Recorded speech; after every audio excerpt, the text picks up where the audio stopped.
Welcome to Beyond Longevity, the podcast that explores not just how we age, but how we can build a longer, healthier future for ourselves.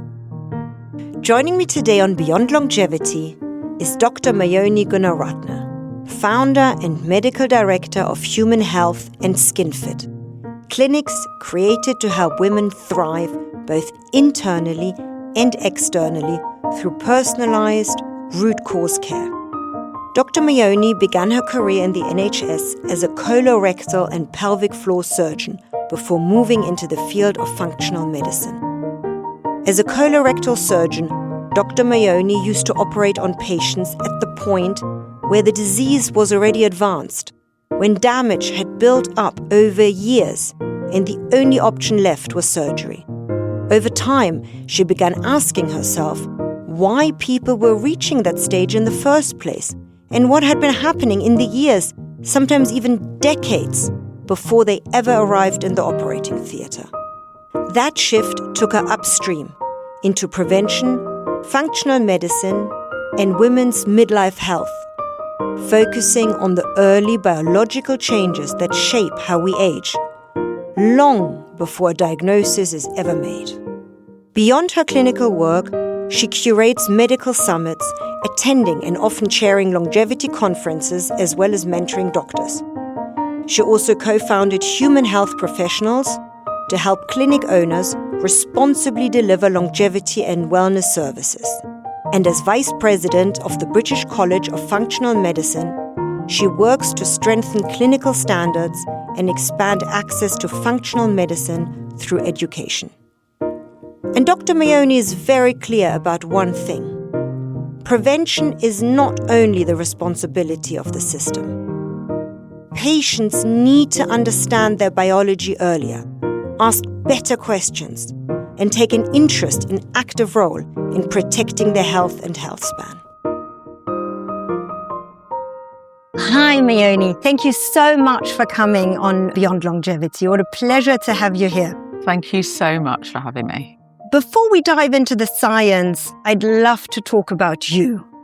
Looking back at your journey from NHS surgery to running Human Health and SkinFit, was there a specific turning point that made you reevaluate how you practice medicine?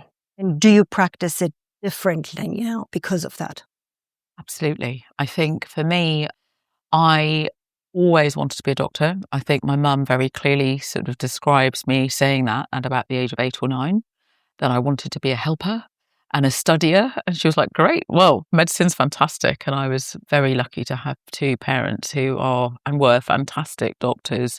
And they kind of showcased the best and probably the worst of being a doctor at that point. It's hard work, long hours, but incredible job satisfaction. And I did my medical school training. I was very much supported in my choice to become a surgeon by my seniors and peers at the time. And I went on to do a period of research where I looked at fecal incontinence, which was really, unsexy, really unglamorous, and it still is. However, suffering with this is essentially, for a lot of women, because this is who is often affected, a death sentence for many women because the opportunities and the choices to help them are limited. So that was my first kind of foray into women's health, where I kind of went, this could be me, actually. As a young surgeon, I was in my early 20s, I kind of thought, wow, this is kind of life-changing disease, but it's not something we can fix easily. So that was where I also realized that women were very poorly served by current healthcare system. But of course, just carried on, head down, carried on sort of surgical treadmill and popped out the other end. And that was when I also started to look around me at the burden of disease that was kind of coming through our doors. And the fact, from a very kind of structural point of view, the structures we have currently, certainly in the UK, are not able to sort of serve that need at all well. And that does not mean that my fantastic colleagues and peers are not working really hard. That is not what I'm saying. The structures that we are working in do not serve the root cause issues that surround our chronic disease burden, really. We have got issues around how we live our life in 2026. And this deeply informs how our bodies function. This is data for essentially an animal, primitive kind of nervous system that is designed to keep us from death and to escape danger. And that is fundamentally how our body functions. And if things are good, we can reproduce. And essentially, that's it, right? Everything else fits around that. And so, of course, if our genetics and our programming hasn't evolved to keep up with the pace of living and eating and sleeping and moving and interacting, in 2026, we are going to see the fallout, which is disease. And that is what we are experiencing as a healthcare profession, as a nation, as a society. So we have to kind of sit up and do something differently. Seeing that you've worked, across surgery, the NHS, and now you're doing functional and preventative medicine, how did that evolution change the way you think about good medicine? And what, in your opinion, is good medicine? So I left the NHS because I was surrounded by this sort of conflict in my mind about what was good healthcare, and opened my own aesthetics practice at the time. And I encountered many women who were really talking to me about everything else other than their lines and their wrinkles, although that was a big part of it. I was very happy to sit and listen without judgment, because by that point I had also started to develop my own lines and wrinkles and had 3 young children, was chronically sleep deprived, was actually beginning, unknown to me, on my own perimenopausal journey. And I was not in a massive rush to start taking medication myself. A lot of the women that I was talking to were not in a massive rush to start taking hormone therapy, but they wanted advice and reassurance that there were other ways. And there are other ways. And so I started really to deeply look at nutrition, and I embarked on a functional nutrition diploma at that point. And then suddenly I found functional medicine, and it was like, wow, where has this been my whole life? And I started really looking up and reading about the works of people like Jeffrey Bland, Mark Hyman, Deanna Munich, who are really some of the godparents of functional medicine, who really showed that you could take the best of our Western medical allopathic practice, combine it with some of the most ancient wisdom out there, because our body is innately wise. It is designed to keep us healthy and fit and safe, and let it do its job and really trust the process. So suddenly, this was totally like a 360 from what I'd been trained in. But I got it. It was the basic biochemistry, physiology, anatomy I'd learnt at medical school. For the first 2 or 3 years, you were intensely in the lecture theatres, in labs, learning and digesting all this information. And then suddenly you go out and you're told how to take a history and clock people and give them medication. That was, without demeaning my medical school training, that is what we did and do. And there's no kind of connection. There's no space to sit and talk with your patients, learn to listen really well, hear the disease, and I think hearing truly what patients are saying to me happens in the time that you can allocate for them. It happens in the space and in that sort of circle of healing that you create for them. And that certainly requires time, but it also requires a skill set that evolves. It's not anything you can be taught. It kind of is an evolution through interest and really listening. And suddenly you're not rushing to pick up a pen to prescribe something. Suddenly you're going, oh, I know a hypnotherapist who can really help you. Oh, it really sounds like you've been through a lot. Like, who do you talk to about your trauma? How do you sleep at night? Like, yeah, so can your husband take the child while you're getting a couple of hours sleep? Like, it's really practical solutions, because you're deeply invested in helping someone recalibrate and remember who they are, and not rushing to get them out the door, give them a prescription, see them again in 6 months' time, hopefully not at all. And this is, again, with no judgment to my incredible colleagues who are still in the trenches. It's like, that is what we are taught to do. Head down, keep going, and get through that list. You've got a whole clinic, you've got a lunch break, get back into it. impossible. It's impossible to hold that healing space meaningfully and intentionally in most modern practices. So for me, healthcare is truly connecting at a deeply energetic level. And I really believe doctors have gone into medicine for that reason. It recharges. We are innately energetic and been taught a load of skills, which is amazing, at medical school, whatever sort of practice you decide to kind of take up. But we are innately here to help. And how are we going to do that? And we need to be really intentional with the information, the tools, the space that we create for our patients. I want to delve further into that functional and preventative medicine approach that you've adopted. I just wanted to pick up on something that I think is very important that you said, talking about perimenopause. Do you have any idea why this phase in a woman's life, perimenopause, is still so under-recognized, despite how important it is to long-term health and longevity? Well, I think women in society, and the more I read, and we talked about a book I'm reading, Unwell Women, at the moment, and which kind of beautifully encapsulates the history in a really potted kind of audible form of women's health and women's role in society. Women were not allowed to have a mortgage till about 50 or 60 years ago. So we're not financially independent till recently. We've not been included in medical research until 1993. We've not been considered to be separate to our husbands. That was our whole ambition in life that was kind of given to us, was to become married. That was all we were fit for. And we were deemed to have a very sensitive disposition, or crazy, hysteria from the hysterus, from the uterus.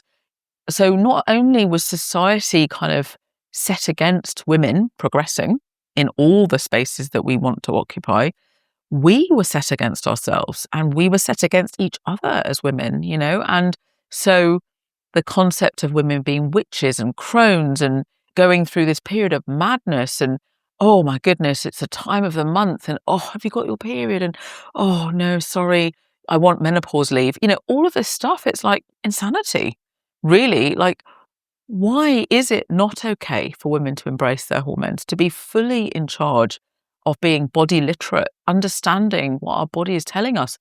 Because going back to what I was saying earlier, our body is designed to keep us well and safe and healthy, right? So all of the symptoms, all of the messages are really a sign that we are coming off center. We're kind of coming off kilter. So that kind of degree of difference from center, where you've got mind, body, spirit alignment, is going to come out as a symptom. It could be a migraine, it could be brain fog, it could be itchy skin, it could be our periods are irregular, it could be our gut, we get bloating at a particular time. They're all clues. It's all data, okay? So I would like women to become as data body literate as possible. It does not mean you've got to go and buy the most expensive wearable, although they're fantastic. I think it could be as simple as a journal. I've got 2 daughters. I encourage them to already, they're 11 and 13, already start to notice, what is their body telling them? Is there a pattern? Is that monthly? Is it 6 weekly? As they grow up, that cycle will change, but it's all data. And that arms you to really listen to that external data. So when you then are in an environment which is very stressful, run up to exams, a meeting with your boss, you will start to notice, oh, right, yeah, I can really feel that in my shoulders. I can really feel that in my gut. And that doesn't mean you've got to hide away from it or kind of park it, but you learn that actually this is you're how aware you show of up. it. And it's empowering women to be aware of their feelings, to be aware of themselves, which I think is very important. So that's a very important angle that you've raised. Why is the medical field ignoring this very important phase? And there's very little in the medical field that gives attention to perimenopause, and even within the field of longevity, it's not really at the forefront. Why? Why do you think that is? Because I honestly would say that as a group that make up over 50% of the population in some places, we are being gaslit, but we accept that being gaslit. I'm all for empowering women, but that also for me means not being the victim, right? It means not sitting back going, oh, my GP didn't listen to me. I'm just going to, and you see it because women then go off and they're Googling and they're doctor Google searching, looking for stuff because we are desperate for answers. So there are these two things that are happening. Women are being gaslit in the professional medical space. They are then going and seeking answers elsewhere. That is my worry. Okay, so they're not being cared for adequately, and yet they're seeking answers that may not be true. So there has to be something in between. Is there? But this is my Yes, question. Is there something absolutely. in between? I profoundly believe that. And I think I've not yet met one woman at a workshop that I've run or who's a patient of mine who has not run with the information I've given them. My aim is to empower women so that they are not my patients any longer. Okay? Women do stay under my care, and I'm blessed and honoured to be part of that journey with them. But often it's touching points. Recently I was contacted by a patient and she said, right, Mayoni, and I've been working with her for about 4 years now and not heard from her for about 6 or 8 months. And she said, right, Mayoni, I'm feeling quite bloated. I'm not sleeping again. Blah, blah. And she said, could I have my thyroid bloods checked, please? Could you order me another gut test? And I'd really like you to look at my methylation status on my Nutrigenomics because I know I'm not What a dream. I mean, that to me is an empowered woman who knows. And she said, I've been really stressed. Like my husband's not been well, work's been busy. So she can put that data together, right? That is a gift. I mean, what doctor would not want to work with that sort of patient? And it's just light touch then. For me, I can order the tests, I will interpret them with her, and we will make a plan moving forward. So it's about re-strategizing. I always say I'm just a strategist, really. I've often walked the walk that many of my patients have walked, and I can interpret the data, their health story, and put together a plan to move forward. Do you think that it's being recognized as such an important phase in a woman's life? If we agree that it's definitely not being recognized in sort of the conventional medicine, it's not enough time is given to women to talk about it. Doctors are just not knowledgeable enough. But do you feel that these doctors that move in that field of longevity has taken such notice of this very important phase? Or do you think even within the field of longevity, it's still sort of under-acknowledged and under-recognized? Short answer is it's not being recognised sufficiently. And I think kind of the bigger picture, I mean, longevity is, look, it's exploding, right? We know that. And I think my intention is always to keep it really serving all and not for the elite, not for the sort of super athlete, although fantastic, brilliant. It's not just for the biohacker. It is for the everyday person, because my vision is to change the way healthcare is delivered in the UK and globally. And for that to happen, we have to improve not just longevity, but healthgevity, wellgevity. So you want to live well, and live longer. Okay. So for that reason, women who function so highly in society, and listen, we've smashed so many glass ceilings, but we want to keep smashing them. And we certainly want to keep smashing them in our own lifetime, right? We want to keep living. And we certainly don't want the lives that our parents and grandparents had. So therefore, we need to set those new limits. And that has to be a health conversation. And you're absolutely right. It is a very male-dominated space. It is a very kind of technology-dominated space. And that isn't always deemed to be female-friendly. And that's why I'm encouraging women to get familiar with their own data. Don't be scared of the kind of wearables. Start to look at it. You don't have to look at it every second, but start to understand, what does HIV mean for you? Because it's one of the key measurements. What is a good sleep pattern for you? Once you know you, and you are that N equals 1, you are in a position of empowerment about your health data. And slowly, I truly believe we can change the way that women's health is featured. Because without women functioning in society, we have a huge role in delivering unpaid care, unfortunately. Sorry, world. We are really important. And so if we suddenly become ill and continue to be unwell or suffer from the metabolic fallout of a poorly managed perimenopause, i.e. diabetes, obesity, cancer risks, Alzheimer's and other dementias and cardiovascular disease, then who is going to care for people that we're caring for? Because we are that sandwich generation. We are looking after elderly parents. We're looking after younger children. So who is looking after us? And I'm not, again, saying that we need to lie back and be the victim, but if we are not looking after us, who is going to do that? Because sadly, no one is going to say, Mayoni, go and sit down. And as lovely as my family are, they all need stuff from me. And I want to be giving that stuff. We were talking about this earlier, right? We want to be the one caring for our sick children. We want to be the one tending to our sick parents. But who is looking after us? We have to stay fit and healthy. We do. There's no messing around now. It's too important. No, absolutely. And I do think women need to be their own advocate in all aspects of life, whether it's at work, whether it's health-wise. And you've mentioned wearables and sort of data collecting. And I know in your clinic, you rely heavily on testing, a guide treatment. What tests do you personally use most often in your clinic, and why those in particular? So I would actually probably go back a step. And actually, for me, the most useful piece of information is the history. So I will gather data with a pre-appointment questionnaire. It is long. You're warned about that. You need to spend time and fill the form in online. But what that allows me to do, and so in functional medicine, it's a systems biology approach. We're looking at a root cause and all those little symptoms. How does that fit into the whole kind of matrix of your health? And how does that timeline of your health inform your health today? Because we know you don't just wake up sick or with symptoms. So that is the first sort of set of data that I want to really look at with you. And then the next piece of information, it may be testing in the form of traditional blood testing, but it's not traditional in the kind of range of panels. We will be looking at over 200 markers. And the other important difference is we look at algorithms, which means I don't look at a marker in isolation and go, yeah, that's fine. I don't want to know about how fine it is. Okay. I don't want to know if it's normal or abnormal. I want to know, how normal is it? I want you optimal. Okay? Because vitamin D of 50, sure, it falls just at the lower cusp of normal.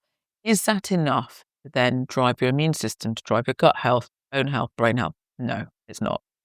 Also, in the context of your particular nutrigenomic testing, so it may be that you are poorly able to absorb vitamin D from your gut, in which case we need to probably superdose you slightly. Okay, so there's lots of pieces there. So blood testing is the first piece. That's functional blood testing. And then I want to know usually what's going on in your gut health, and that's done on a stool sample. We're looking at the diversity and the kind of functionality of your gut microbiome. And then I will often want to know about your nutrigenomics. So this is your genetic testing. And this is not kind of looking for disease or anything kind of scary like that. This is not disease genetics. This is looking at how your coding allows you to interact with your environment. That's really exciting because we can kind of switch between different nutrients, different supplements, different lifestyle choices. Personally, I think it's very important to do the testing. I agree with you that the old norms of what is okay is, first of all, it's outdated. Most of the parameters of what certain your vitamin D level or any magnesium should be. But as you very rightly said, these are levels for the human being to function, to live, to not die. Yeah. This is not to function optimally. No. And the whole idea, I guess, of life is not just to survive, but is to thrive. This is what I believe the whole talk about, longevity is all about. Yeah. It's not about living to 200. It's about living as healthily as we can and as late as possible in life as we can and not be sick. So the idea is not to barely survive, but to thrive. Mm-hmm. So how does that tie in with people criticizing functional medicine for testing too much? Mm-hmm.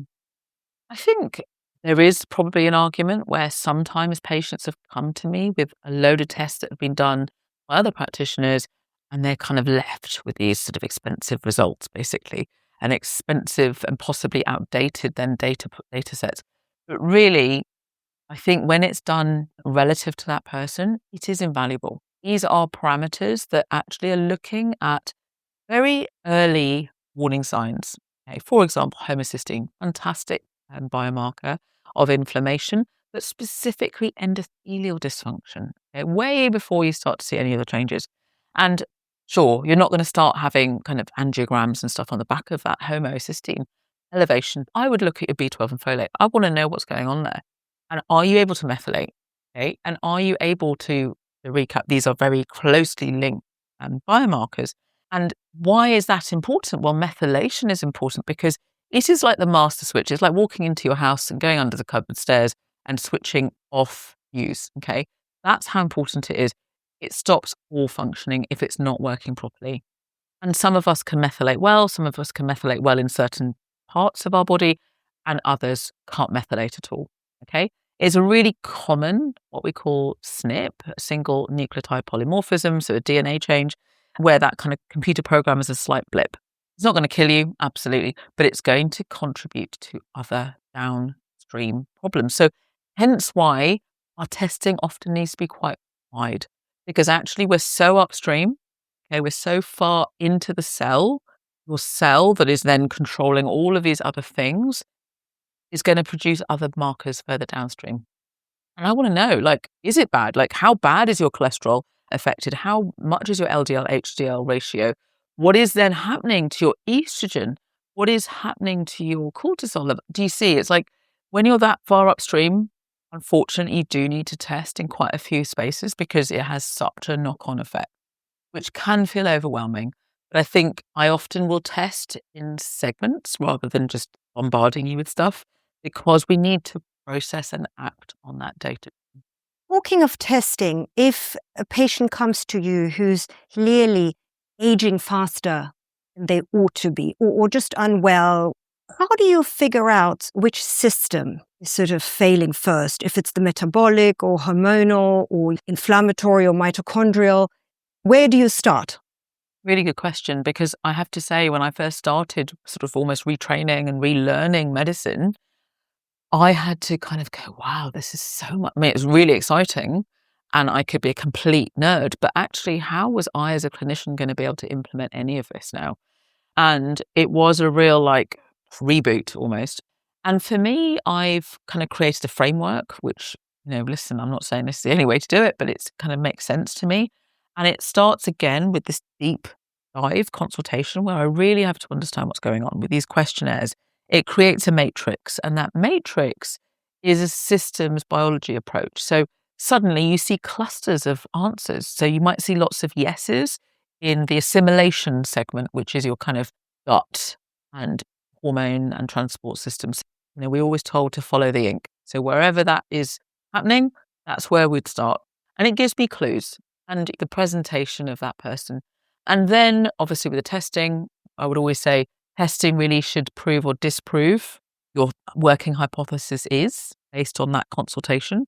It shouldn't be the other way around. You shouldn't really be using your testing to go, oh, look, you've got this. I think we're going to go down this route, because actually you will probably find yourself going down kind of a bit of a dead end. For me, I always stick with what that person is saying to me and use that as information. And then we create a program. So the methodology takes us through detox and gut health, and we work into the hormone and metabolic pathway. Then we might be looking at nervous system regulation and then mitochondrial health. So there's a framework. It's a loose guide. That is how I help people navigate it. Can you give me an example of a patient of yours, but just an idea of how, by working through these systems, you found something that maybe you didn't expect to find? And as a secondary question, what happens when you have a patient in front of you where there are a few systems that are failing? You treat them, all at once?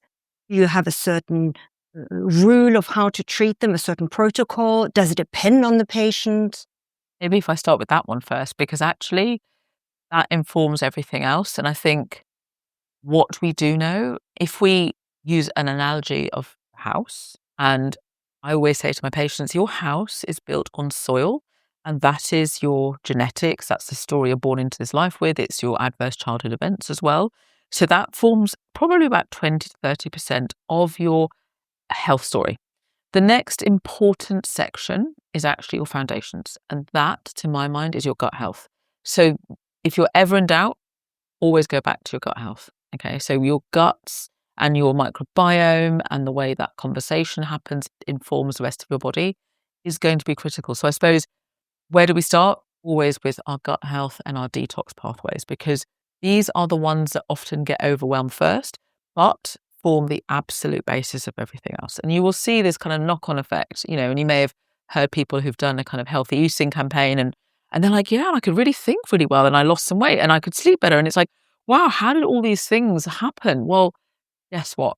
Because your gut is absolutely the gateway to all of your other health systems. Okay, so gut health first. Then I always think my analogy is my house needs walls, and these walls are our relationships, our spiritual beliefs, potentially our ikigai.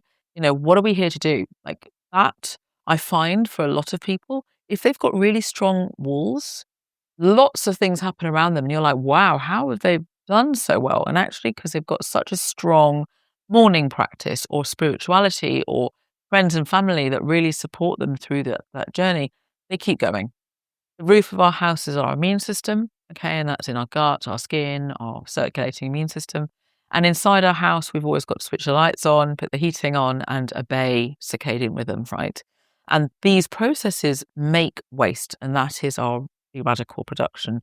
So we need to detox and get rid of that. And then our house has to weather the storms of life, okay? Those are the triggers that can happen: good, bad, ugly, a promotion, a wedding, a funeral. Our body doesn't really differentiate. It just goes cortisol, no cortisol. Sympathetic, not sympathetic. That's it. There's no like, oh, there's no wedding, right? We're just going to dial it down. It's going to go, oh my God, it's a wedding. So stressed. Okay, so that's important. And then, of course, toxins in all the forms that they show up nowadays in 2026. Unfortunately, digital, social, all of that stuff is a huge influence on us. So the questionnaire that I send out really kind of looks at those key areas, and it starts to allow both of us, myself and that individual, to really identify what are some of the easy wins. Is it maybe putting your phone away at a certain time every evening? Is it actually making sure you walk your dog at the same time every day? We are kind of very habitual, routine-driven creatures. And actually, I would say often just putting in a routine really helps to regulate so many body systems. So that's the kind of process. And therefore, methodology I've already described, which is detox, gut health, hormone endocrine, so hormone metabolic, and then nervous system regulation. And finally, it is mitochondrial optimization. So that's the kind of guide that I will take. And then you asked me about a patient, and actually I have a wonderful lady who has come out of her hand-swing process, and she recently contacted me, which is why I'm thinking of her. And she is in her mid-40s, and she has come through a breast cancer journey, and she approached me to help her really optimize her health and, to your point, to thrive, right? So she's gone through this thing which has brought her to her knees and made her recalibrate her life, really reevaluate her stress. And we've sat down and gone through that whole process. Like, what's your house look like now? Like, what shape is your house in? Where are the easy wins? Where are the kind of slightly more kind of granular things that we need to get into the nitty-gritty of? Where do we need to do the testing?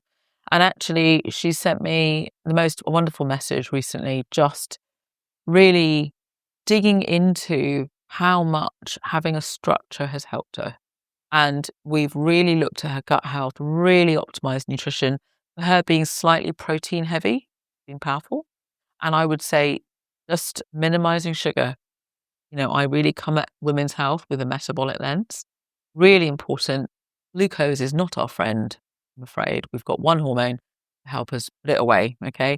And that hormone gets very easily overwhelmed in daily living. So we really need to kind of reduce that exogenous sugar that we're kind of putting into our body, the endogenous sugar that we release from cortisol, okay? And instead of focusing on the kind of stuff you can't have, how about really looking at the things that you can have? So actually optimizing protein intake so we keep our blood sugars really steady through the day. So we're not tempted to snack. So we don't have that brain fog and the slump at 4 in the afternoon. So she's become much more intentional about protein use. Almond milk is her friend.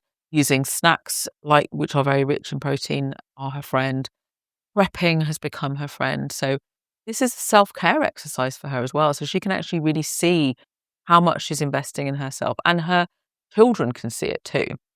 And what she said, which really was powerful, was actually beyond the surgery, beyond the chemotherapy and the radiotherapy, actually for her family to see her kind of showing up for herself with the food she's eating has actually helped her children manage their stress, because they can see that as a tool that their mum is using every day to form their health. That's been incredible. And of course, for her, she's using natural sources of other hormones. She's, avoiding estrogen, but she is optimizing bone health. She's through Pilates, through ensuring her vitamin D profiles are good, making sure that she's using other supplements to optimize that, and her thyroid function as well being managed. So there are other things that she needs to do, and then using deep journaling. So as part of her nervous system resetting, journaling, because there's a lot of built up trauma and rage for her, which we kind of scratched the surface of. And she was like, no, I'm fine, I'm fine. Oh my goodness. She said, I am raging. I'm so angry. I'm like, great, get it out. And guess what? She then sent me, because she could not get her sleep scores optimized. She could not get her HRV to a place where she was happy. And she sent me a screenshot and she went, look. And it had all begun to normalize, because this is stored energy. Like, it's stored toxic energy that needed to come out. And she was giving her childhood self full permission to be angry. That child that had been shut down and kept at bay was raging, was angry, and was being released. And it was manifesting in her nervous system. And I'm so proud of her. And honestly, all I've done is literally signpost, but it's a gift. For me, as a doctor, that's some of the most fulfilling work I've ever done, probably from a personal point of view, to signpost, to support those people and witness what we know is true. This is basic cell biology and physiology that we are witnessing. This is what our nervous system was designed to do. And it's an honor. It's an absolute honor to witness this transformation for her. And she is thriving. And she says, controversially, her cancer diagnosis has been her biggest gift. It really has been for her, because it's opened doors, opened her eyes to old ways and old toxic energy that she's managing to get rid of. For me as a doctor is mind-blowing. Mind-blowing. Mayoni, I love to hear that story. I think this is what medicine should be about, empowering the person to maybe not heal themselves, but give them tools along the way for their body to help them to heal. I've heard that before, that people need a shock diagnosis like cancer or similarly life-threatening in order to really realize how much is not okay in their life. And I don't mean personal life, I mean really their health. And how most people, especially women, as you mentioned, are just surviving or going through the motions and don't give themselves the time to even realize what is wrong. And they often only just realize, maybe not too late, but almost too late. So is there anything that a woman in her 40s, let's say, can do to change her lifestyle or change her projection of this compounding of different system failures that lead to bad health and for the body not to work at its optimum? I think, number one, recognizing it. You can find out the symptoms, and I think start to arm yourself with that information. And there's so many weird and wonderful symptoms that are signs of the perimenopause, but fundamentally also the perimenopause is not very well defined. And actually, it is a clinical diagnosis and not a lab-based diagnosis like the menopause is. So it is often highlighted by change in your periods and irregularity of your cycles. They could be longer, shorter, heavier periods, lighter periods, no periods 1 month. Is that change? With also a change in mental health. So anxiety, sleep changes, mood changes. If you did suffer with PMT or PMS in your youth or in your reproductive years, you will start to see that heightened. So those are the two classic top symptoms. There are many, many others. So please inform yourself what those symptoms are. And then start to notice when they happen. And stick to some of the really important areas that your body is designed to do. the body is designed to feed well, to start to look at where you're eating again with love and compassion for yourself, because you will make choices inevitably based on the fact that you're a busy working woman, potentially, or mum. So it may be the grabbed something here and there, or the not eating. By the way, not eating is not fasting. That's actually lack of self-care. Okay, so you need to park that kind of, oh, I'm fasting because I don't have breakfast. Are you fasting because you've just not had time for breakfast? Okay, so I think starting to notice your eating patterns and how are you fueling yourself? Okay, many of us were brought up with the idea that fat is bad, sugar is bad, cholesterol, all of these things, and we are unfortunately functions of the 1980s, and we need to readdress that. We need good fats, we need good proteins, we need to be moving our bodies in a way that actually supports us, is not punitive.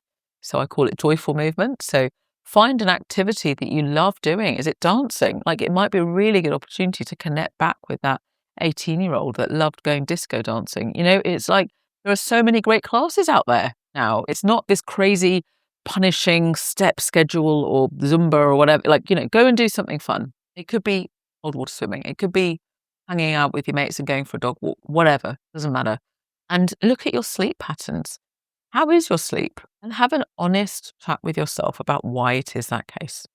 Is it because you are checking emails till a certain time? And again, with love and compassion and no judgment of yourself, you're doing something because you feel you have to. Maybe have a little word with yourself. Is this what you want to be doing for the rest of your life? Because the amount of blue light you're exposed to is going to dictate the release of melatonin from your brain. Your pituitary gland is not able to recognize that this is the end of the day. It's going to keep pumping out cortisol. You're not going to have that lovely release of melatonin and growth hormone that we need as women through the night. Start to notice and be honest with yourself about how your body is functioning, how it's eating, how it's moving, how it's sleeping. And then as you get braver, and you start to see the benefits of that, start to have an honest look at your relationships. I would say your relationship with yourself first. Honestly, do you prioritize yourself? It's hard to be prioritizing yourself every day, all day. But even if it's a morning routine on your own, a meditative practice, or just making yourself a cup of tea mindfully first thing, and setting your day out mentally so you're kind of not rushing. And then start to look at the relationships in your life. How do you interact with your partner, with your children potentially, your workplace? Who comes first? Who honestly comes first in those conversations? And honestly, if it's not you at the top of that list, followed closely by your family, why? Again, with no judgment. Is it because work is getting in the way? And that's again, why? Is that your priority for the next week because you've got a really tight deadline? You know it's going to flip back, okay? And how are you mitigating that imbalance? Because you inevitably will feel some discord. And then widen it out to toxicity and look at things that are toxic in your life. These could be relationships again, but also the food, the plastic, all the kind of stuff that is in our kind of immediate environment, and start to spread out from there. And I think that, honestly, framework and that using my methodology and those tools are going to give you lots of places to start. But it comes from a deep-rooted sense of love and compassion for yourself and prioritizing yourself. And I say that like it's easy, right? It's not. It's simple, but it's not easy. And a lot of it can be unprogramming some really kind of deep programs that may be running from childhood. Going back to my patient I mentioned, a lot of her programming was some deep-rooted stuff from her childhood of not being important, of not having her voice heard, of not wanting to take up space. So again, this is not going to happen overnight. Working with me takes months, sometimes years, and there will be an element of you needing to maybe be brave and talk to a therapist or someone else outside of this space. Yeah.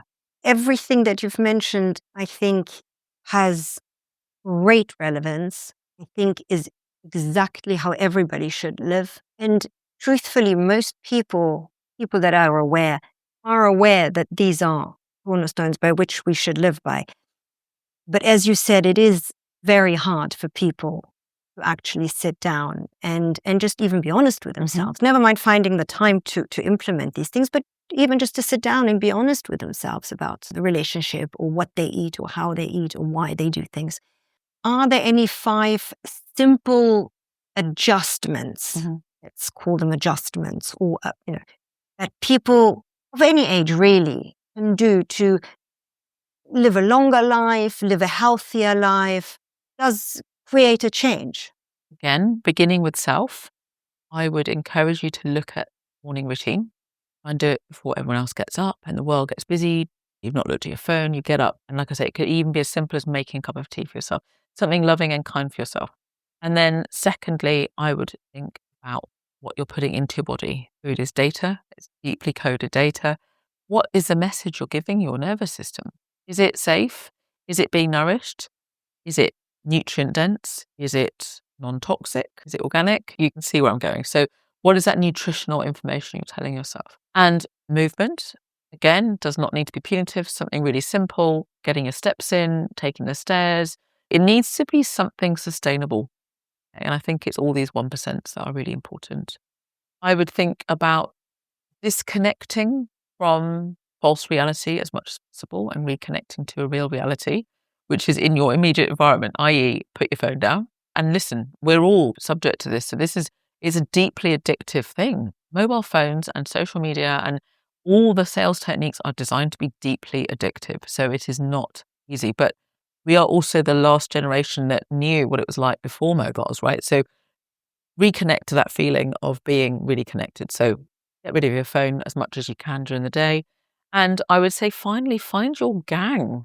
Find that community. Women are designed to commune. Like, that's why we scared people. That's why we were deemed to be witches, right? Because we hung out together and talked about stuff, okay? And shared ancient wisdom and passed down things through generations from elders to children. And that information is gold dust. And I think, where do we actually, as women, hang out and geek out about our health? We don't. If we showed up to a certain group of friends and said, oh my goodness, I had the best night's sleep ever and my HRV is hot and I'm like feeling great. And I mean, there'd be groups of friends who go, right, okay, that's fine. Okay. But there has to be a group of people that you feel you can share your health successes with. Find them, because you will become the average of those people. Okay, we know that. We are the average of everything of the 5 people we most hang out with. To find those people that share those similar goals with you, not necessarily all the time, but most of the time. They aren't maybe the people that want to go out and get absolutely annihilated on a Saturday night every weekend anymore. You know, those days are gone. Like, they are different people. So who are they, and hang out with them. And that will help you kind of realign and stay focused. You know, who is that walking buddy that will always show up on a Monday morning for you? You know, big shout out to you, Jane Scotting, who's mine. But there need to be these people that will do these things with you, because it's not easy. As you said, it's, 2026 living is fast, it's furious, it's cutthroat. We want those things too. We've fought for them as a sex to be able to be high achieving women. If we choose to, we can also be soft and gentle and caring. Okay, that is the beauty of being female. But to embrace that, we need our hormones, we need our health, we need our metabolic wellness, really, to stay flexible and to keep moving and shifting and changing and stay agile and to thrive, to live this amazing, exciting world and experience it with our best health. Seeing that you've worked within conventional medicine and being realistic about it, is there anything that conventional medicine can implement right now that is easy, nothing revolutionary? Is there anything that conventional medicine could adopt right now to just make this whole process more, I would say, human friendly? Yeah, I think, as you know, it is a beast. It's a huge machine, the kind of current structures that health is delivered in at the moment. I would encourage practitioners to be better acquainted with some of the basic biochemistry, physiology of our human body. Maybe have some advice sheets around these things, literally something. Listen, both my parents are GPs, they're retired GPs, I know. I've still got family who are part of the NHS, so I know it is very time pressured. And people have to see things, even in my private health space. clients have to see things several times. And both me and my team of nutritional therapists will say the same thing several times before they go, oh, saying this. Yes. So do not feel that your information, your messaging is falling on deaf ears. It just needs to be said several times. And I would probably just cheat slightly and ask that we would go to medical students and ask them to ask for a better way of learning and to ask for more information around nutrition, around women's health. Spend more time in this space, not just a kind of cutting out the bits that are diseased in a woman when things have gone wrong. Not about endocrine treatments. I'm talking about how do we help women to really allow their body to do exactly what it was designed to do. And that is through implementing some of the most basic, most beautiful tools. Like you said, the revolution sort of has to come from within the medical field or within the individual, because only oneself creates and cause change. Going a little bit back to how we started off, was there a specific point in your conventional medical career when you realized, okay, this medicine is just fixing something that is broken and is not preventative? How did that realization change your trajectory? And not just your trajectory up to now, but even looking into the future, what are your plans? How do you see change happening? What are you doing? I mean, that's an incredible question. And I think if I start with my initial kind of moment when I just sort of thought, what is going on here? We, maybe not so much the medicine, but as a surgeon, we would be amputating patients' limbs. And then they were literally wheeling themselves out to the smoking room, which at that point was still on the ward. Okay, so this is the insanity. So in my, I trained 30 years ago. That's when I started my training. So in that time, there were smoking rooms on wards, on vascular wards. So what's the messaging there? I'll leave your listeners to make up their own mind on that one. Also, I remember hearing, well, smoking patients are great because they're very much, the stats show that they're less likely to develop post-op complications because guess what? They're mobilizing more quickly to get outside for a cigarette.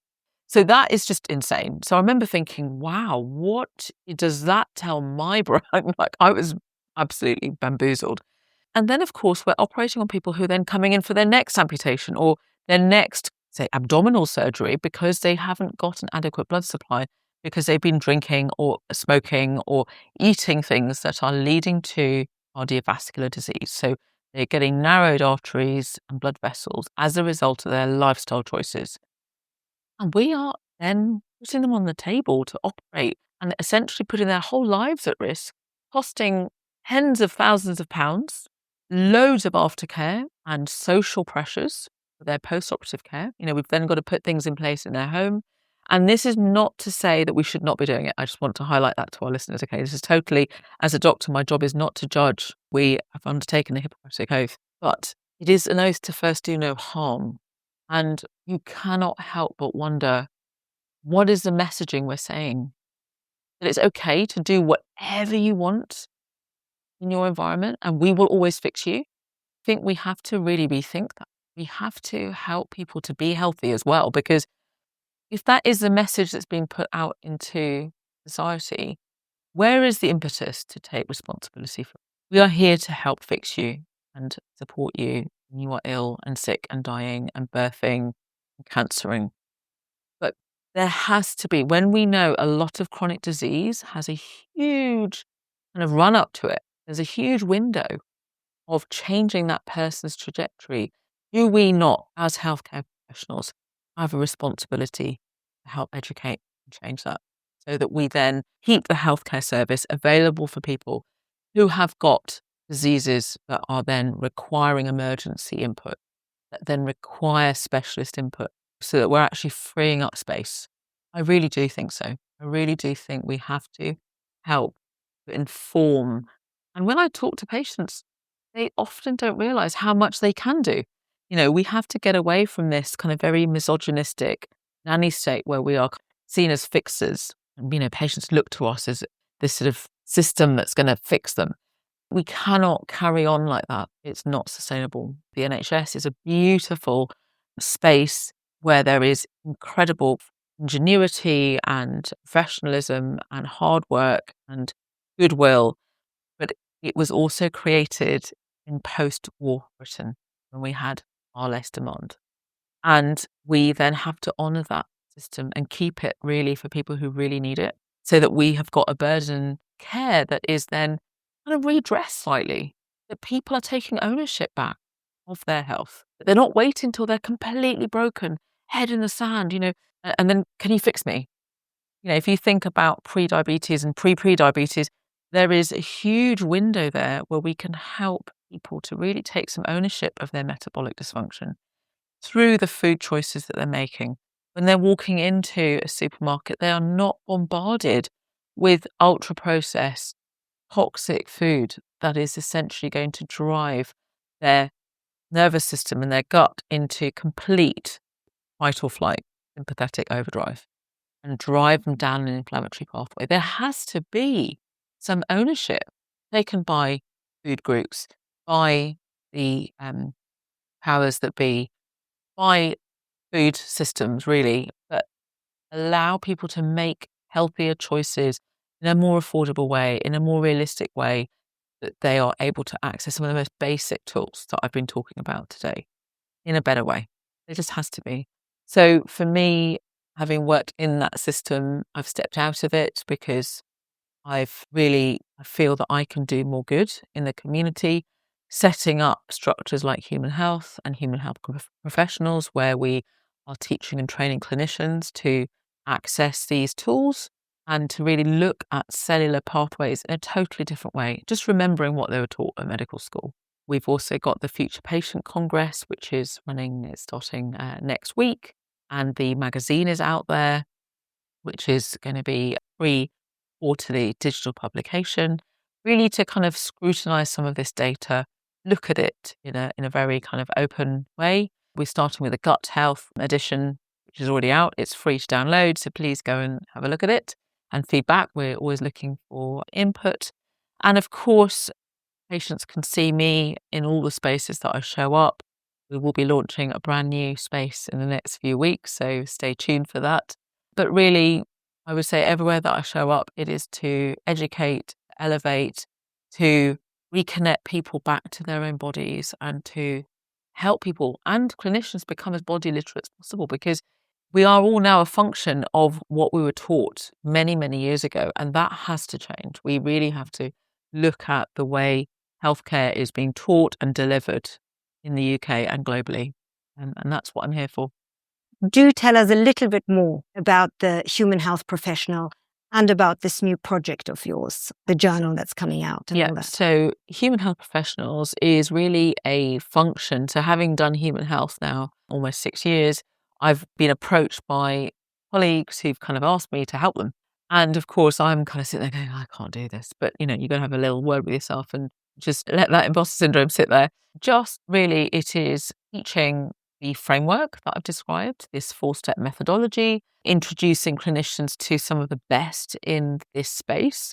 And honestly, the science is mind-blowing. And I think for me, as a very critical kind of scientist, and that's how I will always approach this, it is beautiful to see the science kind of being used again. And our job as clinicians is to really take it from the bench to the bedside, although it's not so much the bedside, but to the desk now for patients, and really help them understand their data. So it's how do we interpret it in the context of that individual?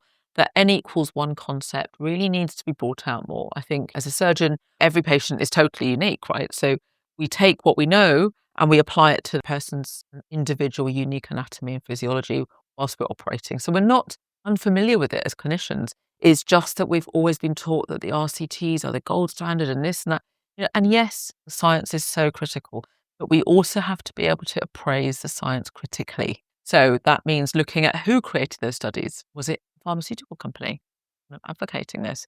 Is it truly independent? It's actually very rare to get truly independent studies now at the scale that we need. And it's okay to use our patients as their own study. As clinicians, we are independent thinking practitioners. It is okay to say to Mrs. Jones, you know what, I don't know, but your symptoms sound very much like it might be your thyroid being affected by your low progesterone levels as you're entering the perimenopause, and your sleep is truly going to be disrupted by all of these things. Why don't we start together? Like, what is bothering you the most? Because I know your sleep is probably going to be the most powerful thing you can do to impact on all of those things. Are you ready to work with me? Are you ready to go on a journey together? And that's okay. It can be a very litigious space. So I think we are often very nervous of saying, I don't know the answer to your specific problem, but it sounds like this. Is it okay if we do this stuff? And actually, here's some data I've read, and let people make their own mind up. And they'll come back to you and go, yeah, do you know what? I'm ready to do that. Or I'd like to have this test. Can we do this testing? What do you think? And that's really exciting. So human health professionals is about helping the clinician to decode the data, put together protocols and frameworks that will allow them to work meaningfully with their patients. And also there's a business part to it as well. I work very closely with the amazing Megan Walker, who helped me set up my own practice. She's a Canadian retired doctor now because she's so busy in the business space supporting clinicians like me, and her whole sort of framework is available. So we're kind of working in partnership. So you can access the business, the marketing strategy, because we hate standing up in front of a screen and talking. We hate marketing ourselves. And really, health is not something to be marketed. I think we need to make the information available for our patients, and doing that ethically and intentionally is a skill. And that's something that Megan is awesome at. So that's the human health professionals offering. We run quarterly all-day events. We also run monthly membership offerings where you can touch base with me and I'm a mentor for you, and you can present a case. We have a different theme every month.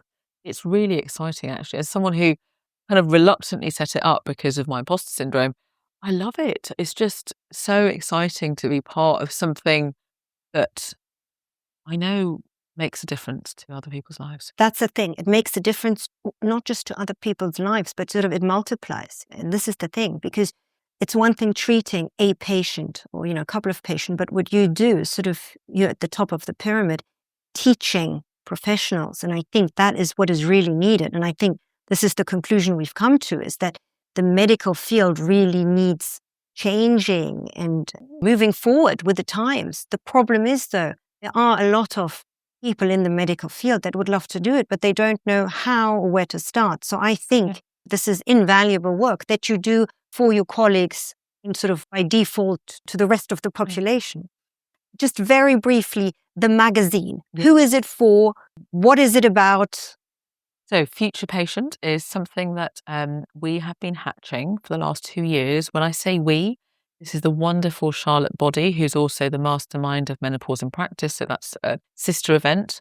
Also Vicky Eldridge, who is the editor-in-chief of the magazine. And we wanted to create this educational space because, to your point, we could really see that there was this sort of discord between clinicians wanting to deliver it, but then being able to wade through all the information. And like my colleagues, it's hard work, and we can be quite lazy when it comes to really kind of re-evaluating and reading, and we might do it for our appraisal and then we leave it. So we've just taken the hard work out of it for people. I am the person that wakes up at 5 or 6 in the morning and reads PubMed and reads the most recent stuff that's coming, because I love it. I love going, wow, there's some incredible studies being done at the moment looking at aging, for example, in the eyeball. I mean, who knew? There are incredible eye markers, right? Biomarkers that are coming out that look at Alzheimer's. So that stuff, tell me all day long. I will help digest it, process it, and we will then publish it. So the Future Patient magazine, it will have a quarterly theme, and we will then bring you the most kind of up-to-date evidence. And we will be very honest about the level of evidence. It's not always going to be, these RCTs. It will be very intentional and very clearly stated, but it will give you that cutting edge really of one place to go. So keep it easy and keep it succinct and factually correct. So it's online, so you can read it on the go, on the tube and all those places that we end up reading weird things. And we can also then really help you in the community space. So come along to the Congress if you can, and we will be there. There's lots of you, we are from all walks of life. I think that's our other intention. It's not just for GPs or hospital doctors. This is for nutritional therapists, it's for physiotherapists, personal trainers, anyone who is in contact with patients or clients who need more information. and you feel like a bit awkward, a bit embarrassed, a bit like you don't know. We want you to be empowered to empower your people so that they are showing up for themselves. So you can actually, you know what? I read something about that the other day, all about gut health and skin health. I can tell you what you should be looking for. I mean, that's great. So that's our aim, is to empower you, to empower others, because we cannot do this work alone. Like, there is just no time for that. We haven't got the reach that we want individually. So we need you guys to come on board and help us to also appraise the data and be critical of it. So yeah, that's the aim of that. And we will be running more webinars. There'll be other stuff coming out, but we need to get the first one done.